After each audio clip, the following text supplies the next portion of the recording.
Being a role model is one of the simplest and most powerful forms of leadership we can practice every day. Welcome to Tradies Who Lead, the podcast about everyday leadership for everyday legends. I'm Ashley Baltecki, a diesel mechanic by trade and your host. Today's guest is Louise, a heavy vehicle mechanic turned life coach who's passionate about helping tradespeople thrive. Louise began her career in mechanics at just 15 and not only completed her apprenticeship, but went on to represent Australia at the 2017 WorldSkills International Competition, placing 4th in the world for heavy vehicle maintenance. But one question kept coming up for her: where were all the other girls? That question led Louise to shift gears, moving into coaching and running workshops that give tradeswomen and tradespeople the tools, support, and mindset skills they need to succeed in their careers and lead with confidence. Welcome to the podcast, Louise. Thanks for having me. I'm excited to be on. I've actually known you for quite a long time, pretty much since I was an apprentice, as we had a mutual connection. Where did your leadership journey begin? So my leadership journey kind of began, I don't know if accidentally, but it wasn't purposeful on my part. I became aware of the leadership journey that I was on when I actually got nominated and attended a youth leadership camp called RYLA, which is Rotary Youth Leadership Awards. And Rotary clubs run these for young people 18 to 25 all over the country, and I think all over the world as well. So I was put forward to go to one of these camps in 2016. So this was towards the end of I had just completed my apprenticeship actually as a heavy vehicle mechanic at Cummins. And I was put forward for this camp and I was going through telling my story and everyone's like, "You're such a leader." And I'm like, wait a second, I'm just like scraping by in life. What do you mean I'm a leader? Leading of what? Who exactly? I don't even think I can manage my own time. But it was more around that part of like, there weren't too many women in the industry. And I was, posting things on social media, not like heaps of stuff like influency kind of thing, or not as much as I do now. But I was sharing my story, I was going to careers events, and I was starting to notice the gap of women in the industry. And I was already kind of thinking of ideas and ways that I could support that gap. And coming into that, then they were like, "Yeah, you're leading the way, you're leading the way." And I'm like, way to where? I have no idea. But in the years that followed, it did become more clear to me. Even in the instance where we met was probably around the time when I was in that. People were telling me I was a leader, but I was like, "What are you talking about?" When we met through our mutual connection, he had said, "Come and talk to the girls at Cummins," and I'm like, I don't know what I'm gonna say to him, but I'll come and have a chat anyway.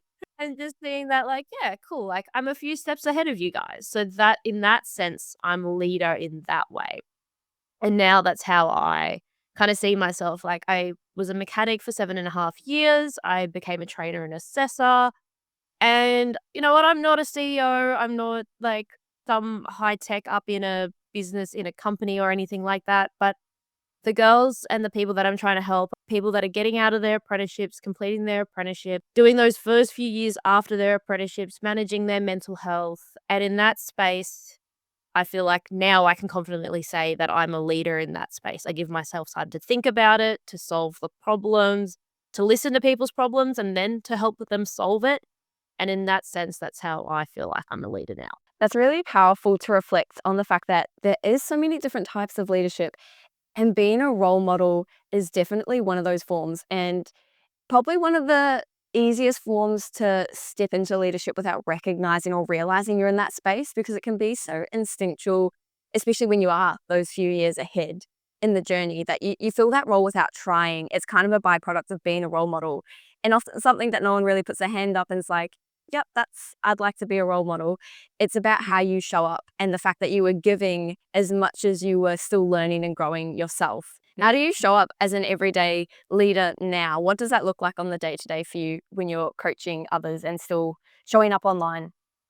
I want to help them be the best version of themselves. So I'm not like, okay, here's how I've done it and this is how you should do it. I'm like, cool, what does your plan look like? And help them make that plan. Like, I feel like if you're going to put it to an official term, it's almost like that servant leadership kind of style.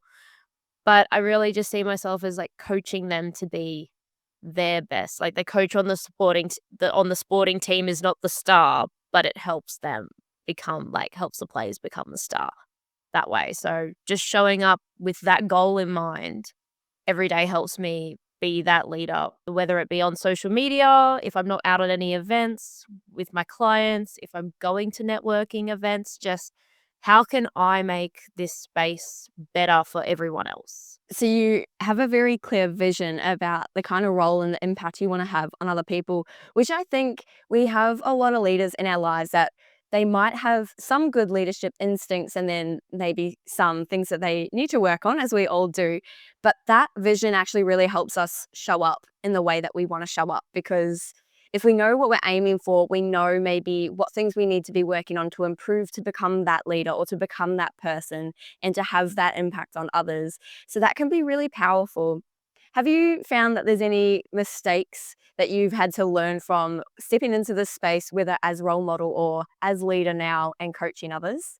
A lot of the mistakes I made was before I was in that almost formal leadership kind of position. I made a lot of kind of you'd call them social mistakes, being I was 15 when I started my apprenticeship, so doing as 15-year-olds do, you don't make the best decisions, and I was already in the workforce, so those decisions had a few different implications.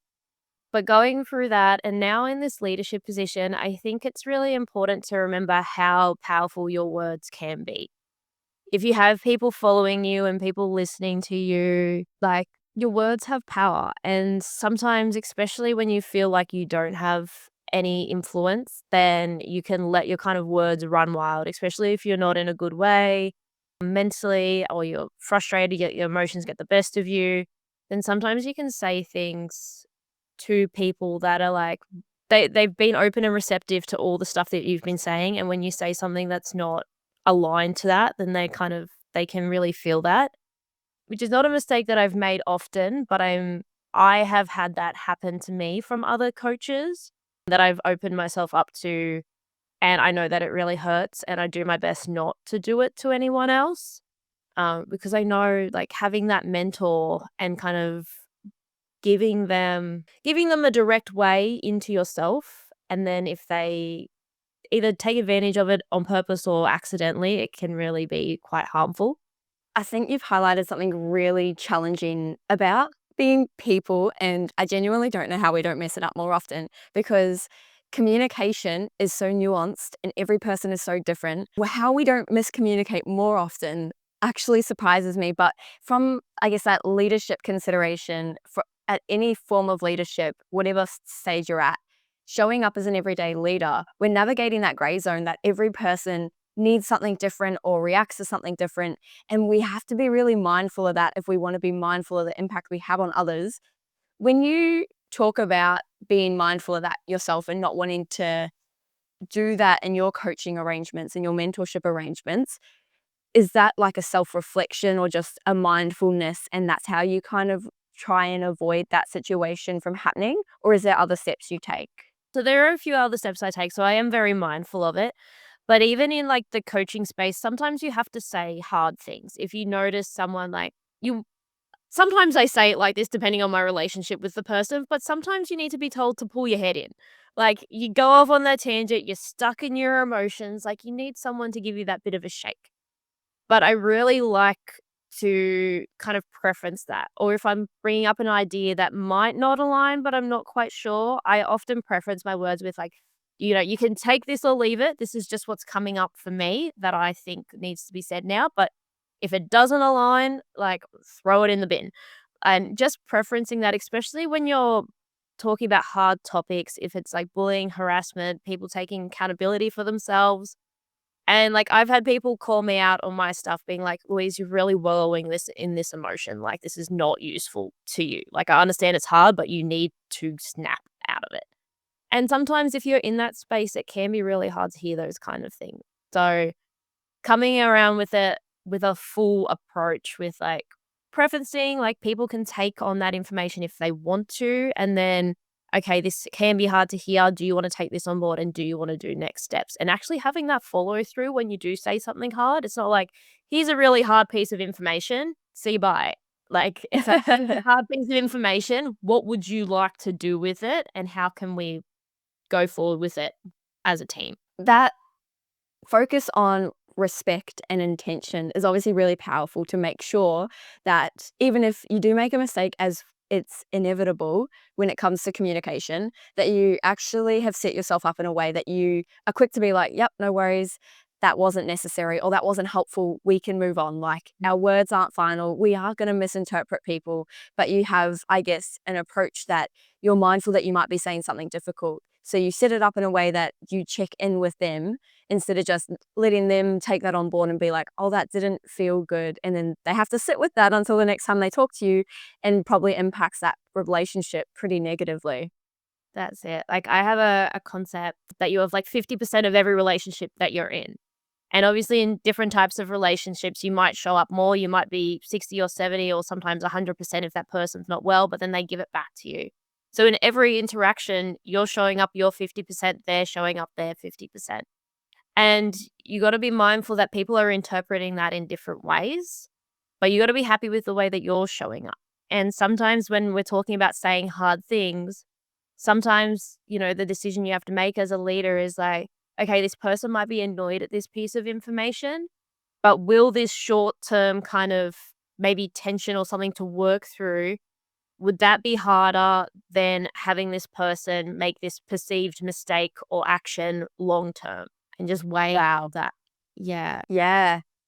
That's accountability for leadership right there. And I definitely know that being direct in a conversation is something that I always intend to be direct, and then I hear myself hedging whatever I say to make it a bit softer, a bit nicer. I'm like, that's actually me taking away from that person because if I Mhm. can't give it to them directly, they might not understand what I'm putting down, and that's unfair on them. And that does sometimes mean we have to not be liked in the short term, medium term, whatever that looks like. But even in the casual passing, like, I do have these formal relationships with my coachees. Like, they are opting in to hear what I have to say, and I'm, like, opting in to get my feedback on different things. My coachees tend to lead most of the time unless there's like, we gotta come back to this thing that I do you agree that you're on the right path kind of questions.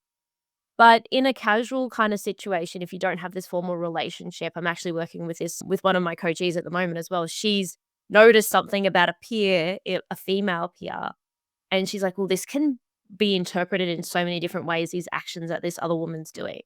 So something that people can preference with that as well is like, hey, I've noticed something. I've got some feedback for you. Like, would you like to hear it? And giving them that opportunity to opt in to hear that's something that might be hard. And then as the person getting that feedback, this is some words that a recent coach gave to me that I really like, is, if you get feedback, you can say, thank you for your feedback. The feedback is kind of just neutral. You make it whatever you want to make it. The feedback is something they've given to you. Like, if someone gives you a jumper or a piece of clothing, you get to decide whether you put it on, return it, that kind of thing. That's the same thing with feedback as well. You get to decide if you embody it, if you tweak it, if you get it in a different color, like that kind of thing. Like, you get to interpret it yourself. Just then, you obviously mentioned that you've talked about some of those casual relationships where we might find support. Where have you found support throughout your career, or where do you see other tradespeople finding support in the current landscape? Obviously, yourself as a formal coach, what are the other options available if that's maybe not a pathway someone has access to or is interested in? Yeah, so there's a lot of different casual relationships that you can get support and community from. So community itself, being in a community itself can be very supportive because you know that you're not alone in different situations. So there's a few different communities that I know me and you're both in, Ash. You got your Lady Tradie Club.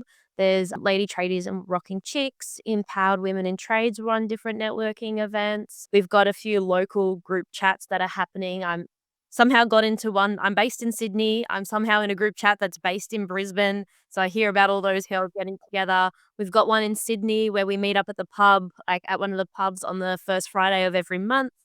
There are these casual things that are going on. And, sometimes attending these events, if there is a formal event, can be a bit daunting if you don't know anyone. But a lot of us, we we went through that. I remember the first conference that I went to in 2016 with tradeswomen. I didn't know anyone, and it was the most daunting thing that I've ever done. But I never looked back after that. Like, yes, it was nerve-wracking, but I'm so glad I did it. So putting yourself in those spaces is so powerful to get that community and that kind of casual support. And shout out also to, I think, some of the communities that are outside of our working sphere as well.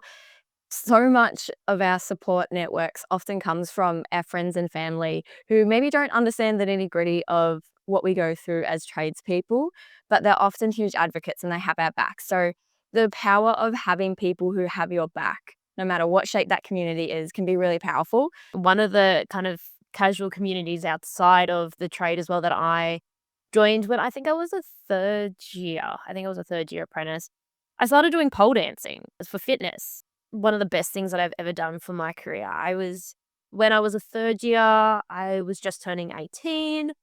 I had a lot of body image stuff going in my head, being around the boys, and sometimes the boys speak about women in not the greatest way, sometimes as objects, and that was really getting in my skin, especially at that age. I was just absorbing everyone else's opinions, and it was not doing me any good. But being in that community of women where we were just proud of what our bodies could do and being able to learn new things about what our bodies could do, and we come from all different walks of life, but we left everything at the door. And for 1 hour, we were cheering each other on and that kind of thing. And even with that, we didn't know what was happening in each other's lives. But because we saw each other every week, you could tell if someone wasn't okay. And we'd check in with each other like, hey, you don't seem all right. And they're like, no, I'm not actually really okay. But I don't want to talk about it. I do want to talk about it. And you just had that space to just exist. It's powerful finding those spaces where we can just be ourselves and have that sense of community. So definitely something that I think everyone benefits from, whatever shape that may take. Talking, I guess, more to the women in trade piece and I guess visibility, because I think you were probably one of the first diesel mechanics I met who was also a female outside of my workplace. And it took me years until I met another one who was qualified. So being smaller numbers, sometimes it's hard to find those role models for us, even from like a probability and statistics point of view. How important is visibility for women in trades? Visibility, it's one of those things where it's not necessary, but it is really, really nice to have. Like, even like like you said, you hadn't met another qualified woman. Like, I hadn't met another qualified woman. I didn't meet a qualified female mechanic until I was about a 3rd year. So we can do it without the visibility, but it is really nice to have. Like, it just takes that pressure off. You know that it's possible. When you got those days, I often talk about, you have those days where you just cry on the way home from work because you just don't know what to do. Everything seems a bit overwhelming. And sometimes you're like, is this even possible? And having that person be like, oh, that person did it, so it actually is possible, is really nice to have, especially in those times when things are tough. It's very much having those role models in our lives. They can really help guide us because we can follow those pathways or even choose not to follow those pathways. And I definitely speak to apprentices myself in my day job around the end of their apprenticeship, and advice I got when I was an apprentice from a mentor and a leader I had in my life was to look at the people who were 5 or 10 years ahead in their career. And if you liked where they'd landed and what they were doing, then think about the pathway they took to get there. And then you might be able to cross off some pathways that you weren't interested in, find a couple that you wanted to explore. And that way you were able to make more informed decisions because you had visibility of your options or of those role models. Yeah, that's it. And another saying that I kind of relate to a lot is, everyone teaches you something, whether it's what you want to be or what you don't want to be. And I think that's really important, especially when you're in tough situations. You're like, I'm not getting anything out of this challenge. Sometimes it's just like, actually, this is a challenge that I don't want to create for other people. And that's what you get out of that. It's like finding the helpful thing out of every situation that you ever find yourself in. I'm an optimist, so that comes quite easily for me. And I definitely speak to some people who aren't optimists. And I'm sure sometimes they just want to shake me and be like, come on, Ash, like, no, I just want to grumble about this for a minute longer. But I'm already like, okay, what are we learning from this? What's helpful? What's not helpful? It's, what is that accountability? And when it comes to leadership, so much of leadership is accountability of ourselves and how we show up and the kind of actions we want to take. What would be your top 3 tools for leaders that they could apply either to lead themselves or to show up better for a team? To lead yourself, I would really go with looking at the way that you talk to yourself. The things that you're saying to yourself every day. It's so powerful, and it's, something that ebbs and flows because we're always learning new things. We're in new positions. We've got different outside factors. We've got different ways our body feels. So it's really important to just check in and see how we're talking to ourselves. One thing that I come across a lot is like people telling themselves that they're not good enough. And if we're feeling like we're not good enough, that really affects the way that we show up for ourselves. And if we are formally leading a team, that shows up in that way. Because if we're telling ourselves we're not good enough and we're focused on trying to be good enough, we're not actually focusing on our team if we have a formal team. So having a look at that, one way I like to break down that specific thought, I'm not good enough, is like actually defining what is good enough. What does good enough of your job look like? And then even in that sense, if you find something that you're not reaching, you can make a growth plan to get there. Like, how can I actually learn this thing rather than just kind of wallowing in the I'm not good enough? It's like, cool, am I actually good enough? Okay, I'm lacking in this part. How do I get better at that part? So that's self-talk, and then actually looking at what that self-talk means to you. Being able to have difficult conversations is so important. Like we said, we're talking about that feedback, those hard things to hear, that accountability. Like having those difficult conversations feeds into so much of that as well.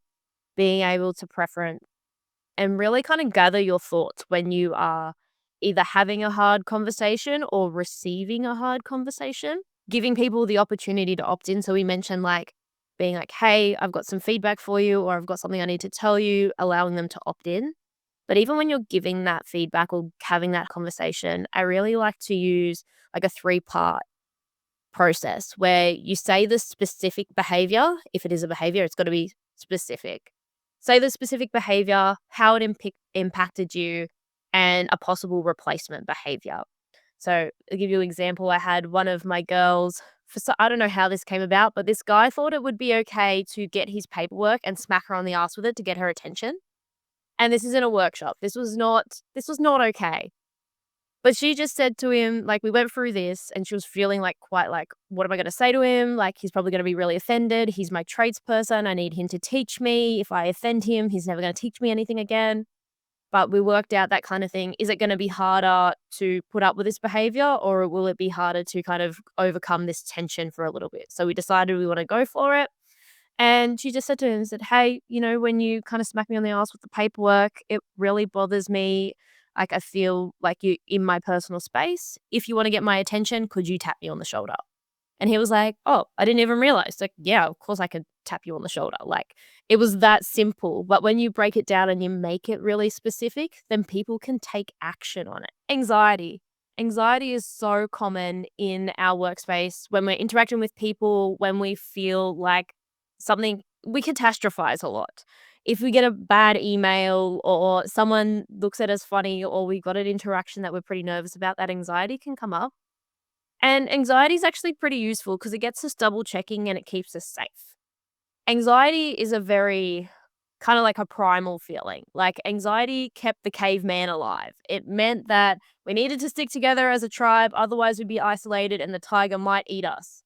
So our body reacts sometimes when we feel anxiety like we have to literally run away from a tiger. So we feel with adrenaline, our thoughts are racing. So one thing to calm that anxiety is to remind yourself that you're actually physically safe. Okay, I'm safe. I'm here.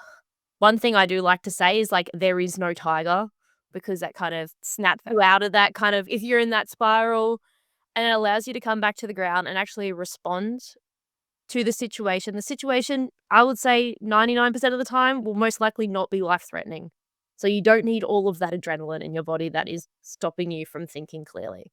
So calming yourself down and then actually responding to the facts of the situation. So yeah, checking in with your anxiety, being able to have those difficult conversations, and really thinking about the way that you talk to yourself. You've really highlighted not only that it's important to create safe conversation spaces when you're having difficult conversations or coaching or mentoring or leading someone, but also creating that safety for ourselves as well in the way that we talk to ourselves, because we all get a little bit of that imposter syndrome and think maybe we're not good enough. And we don't need to then be banging on that narrative in our head if we're already feeling overwhelmed or intimidated by a new challenge or a new hurdle that's actually there to help us grow. When it comes to showing up as an everyday leader, what would be your advice for how anyone at any stage of their career can start to show up as an everyday leader now?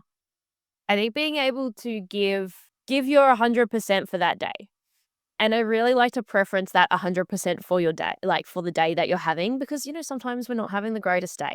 But showing up in a way that you're proud of every day. Be like, cool, I really like the way that I interacted with so and so. I liked the pride that I had in my work. I liked the ability that I had to focus on this particular task. Like, just giving those things your all. And it's not being perfect. Like, we give our all. And, if we're learning something, we're human, we make mistakes, all that kind of thing. But if you're like, cool, today, even in the hard days where, we're both mechanics, like sometimes you get the wrong part or you're working on an old truck and something disintegrates as you touch it, like all of these things can go wrong. But even in those things that, yep, I was proud that I spoke up about that broken part straight away or that mistake that I made straight away. Just being able to be proud of yourself every day allows you to kind of be the leader that you want to be for yourself. And it is a really positive example for those others who might be following in your path, whether you know it or not. Thank you so much for your time today, Louise. You've definitely left us on a great note, highlighting that at the end of the day, all we've got to focus on is being our best, embrace our mistakes and learn from them. But at the end of the day, being our best leader and an everyday leader is about showing up at our best, even if that changes a little bit day to day. And at the end of the day, that accountability is the first place to really start. And it's all we really can do. We can't control how other people show up, but we can control how we show up. So thank you so much for everything you've shared today. All good. Thanks for having me on, Ash.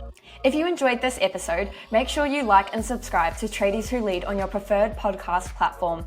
If you want to connect with Louise, you can reach her at louiseazzopardi.com and at Louise Azzopardi Coaching on Instagram, or you can find the links in the episode description below. You can also follow the podcast on socials at Tradies Who Lead for more content from your favourite guests like Louise. Thanks for joining me for this episode of Tradies Who Lead, and I'll see you for the next one in a fortnight.